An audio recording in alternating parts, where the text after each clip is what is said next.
Hey, everybody. We're about to get started here in about 30 seconds. Thanks for joining us for tonight's live stream. Don't you just love technology? So I've just texted my assistant to make sure that this is working. All right. We got the thumbs up. We are live. Going to go ahead and get started here in just a minute. What a gorgeous evening. Hopefully, well, I don't know. Maybe your commute was as short as mine is. I walk from the fourth floor of our townhouse down to the second floor. So, yeah, I have definitely a shorter commute. All right. Well, I think everything is all set. So let's go ahead and jump in. Again, hi, everyone. Thank you so much. I'm Scott Chin. I'm the president of Seattle's Union Gospel Mission. Thank you so much for joining tonight, a gorgeous evening for our live stream. Hey, almost overnight, as everybody knows, COVID-19 radically changed our lives as we know it. In fact, this live stream is a good example of that. I would love to sit down with you. Let me turn my phone off. All right, sorry about that. I'd love to sit down with you face to face and enjoy the fellowship that is so good when we can be together. But this will have to do for now. I have to be honest, I never realized how far 6 feet really is. Tonight, I want to share a few thoughts and reminders about what has changed and what has not changed. And my sincere hope is that it would encourage you and would inspire you during these trying times. So, change number one, social interaction. Social distancing is the new normal. Handshakes and hugs are now replaced with smiles, waves from afar, at least 6 feet from afar, face-to-face meetings that I know a lot of us love to do are now replaced with video chat. So I think we're all getting good at Zoom or Microsoft Teams and the cool backgrounds we can have. That's one thing that's changed. Here's one thing that has not changed, and that is the importance of loving relationships and the needs of our homeless neighbors. Our passion, our deep passion to love and care for our homeless neighbors has not changed one bit. And I believe the needs, in fact, of our homeless neighbors are even greater now than before the coronavirus. Matthew 25, one of my favorite chapters in the Bible, Matthew 25 has not changed because of the coronavirus. And I'd like to read a portion of Matthew 25, verses 35 through 40. Verse 35, for I was hungry and you gave me something to eat. I was thirsty and you gave me something to drink. I was a stranger and you invited me in. I needed clothes and you clothed me. I was sick and you looked after me. I was in prison and you came to visit me. Then the righteous will answer him, Lord, when did we see you hungry or feed you or thirsty and give you something to drink? Verse 38, when did we see you a stranger and invite you in or need clothes and clothe you? When did we see you sick or in prison and go to visit you? Verse 40, the king will reply, truly I tell you, whatever you did for one of the least of these brothers or sisters of mine, you did for me.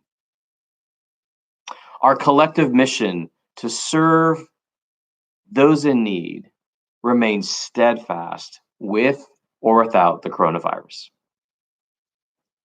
Change number two, our mission plans for the second half of the year, we were going to build on the wonderful work that we had accomplished in the first half. For example, number one, we added key program staff to deepen our effectiveness, like at the Welcome Center at the men's shelter. That's been great. Number two, we expanded our amazing outreach team by adding a second shift so we can provide full day coverage. That's been great. Three, we launched a whole new church engagement approach, which can lead to hundreds of churches mobilizing in a common cause to love and care for our homeless neighbors. Now, that's some good stuff. But now, with the recent COVID-19 storm that has hit us, we had to adjust quickly. But I'm so proud. I'm so proud of how the mission staff has rallied and come together. We're figuring out new and creative ways to love and care for our homeless neighbors while still serving safely. In fact, since you're here with me tonight, let me share just two examples that most people are not aware of. First, we have re-engineered our amazing outreach program in real time. On March 16th, we had to temporarily suspend our outreach program for a couple weeks. It was heartbreaking.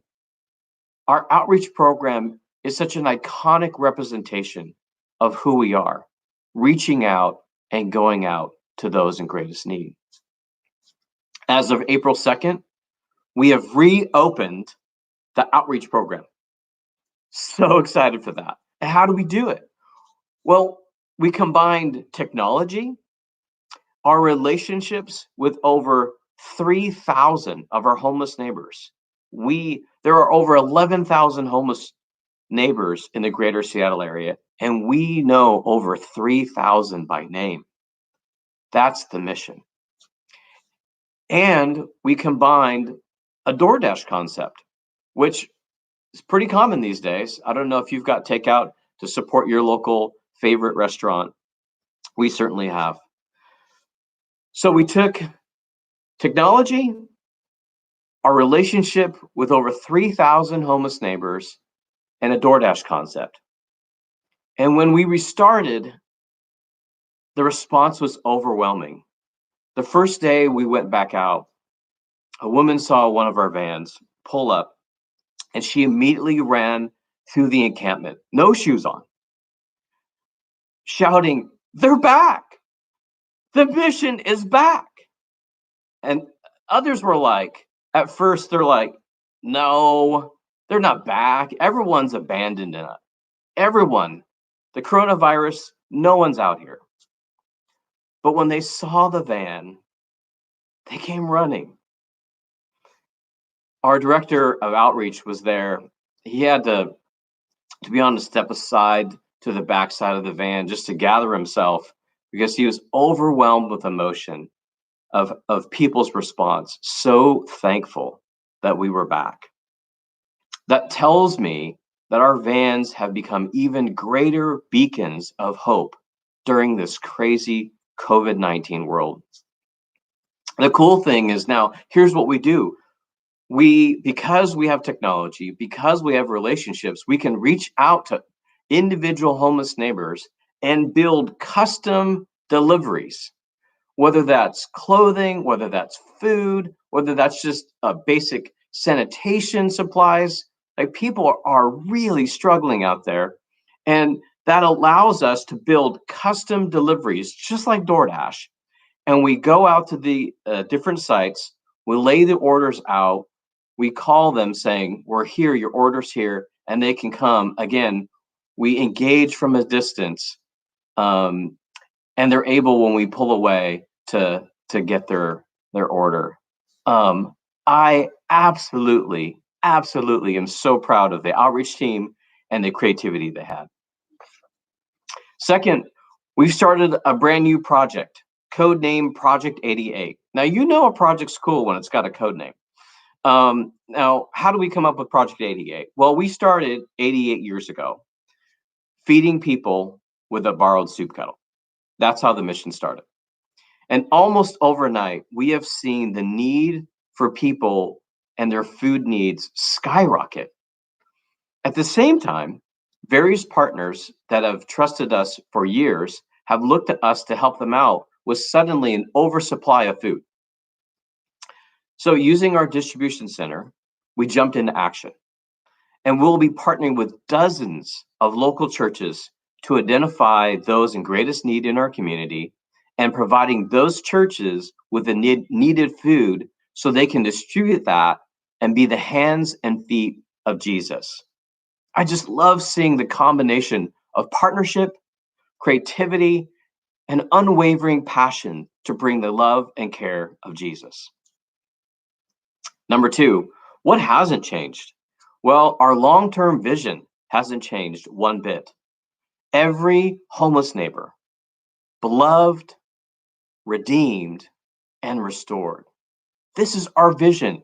This is our heart's desire. And this has not changed. Now, it'll certainly take us a little longer to live out our expanded program strategy and our related impact plan, but we will prevail. We are unwavering in our dedication, and we're going to press forward.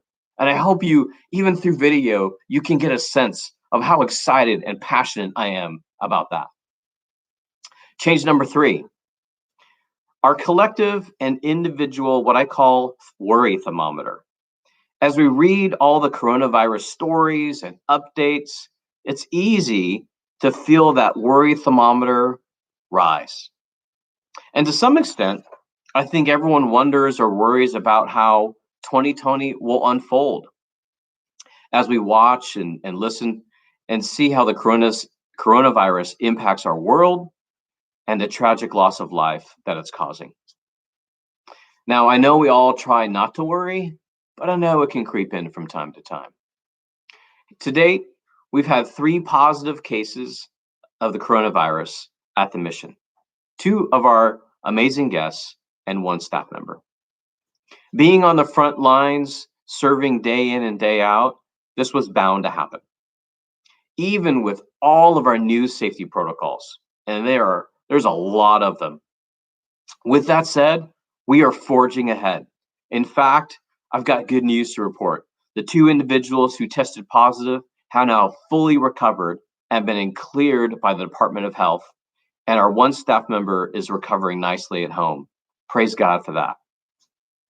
The last thing I'd like to share is the third thing that has not changed, and that is the firm foundation we have in Jesus and the hope and the confidence that comes with that. A great example of that comes from our Kent Hope ministry, where 4 amazing women chose hope over fear, restoration over despair. As we walk and care for these amazing women, we get to see them embrace their recovery. We get to see them embrace their restoration efforts. Earlier in March, when the whole world was going crazy due to the coronavirus, these 4 amazing women received Jesus as their Lord and Savior. Virus or no virus, our ministry continues. We are operating with strict health protocols from the CDC and Public Health Department, but lasting change that is eternal, is still happening. Hope, it's real and it's alive. It's an example like these and many others that spur me on, that spurs the mission, and I hope they inspire you as well. We are incredibly grateful for each of you, our faithful donors. We could not do this without you. You are crucial to our ability to care for those in greatest need right here in our community. In fact, this is truly our ministry. Together, you and I, we are making an incredible difference in the lives of men, women, and children And I can't thank you enough. If you've got further questions, please reach out to your rep, the person that let you know about this live stream. They're ready and they're eager to help you. From myself and everyone at the mission, thank you for joining me tonight. Stay safe, be grounded, be ever so grounded in hope, not fear. And remember, we cherish you. God bless you and have a great night.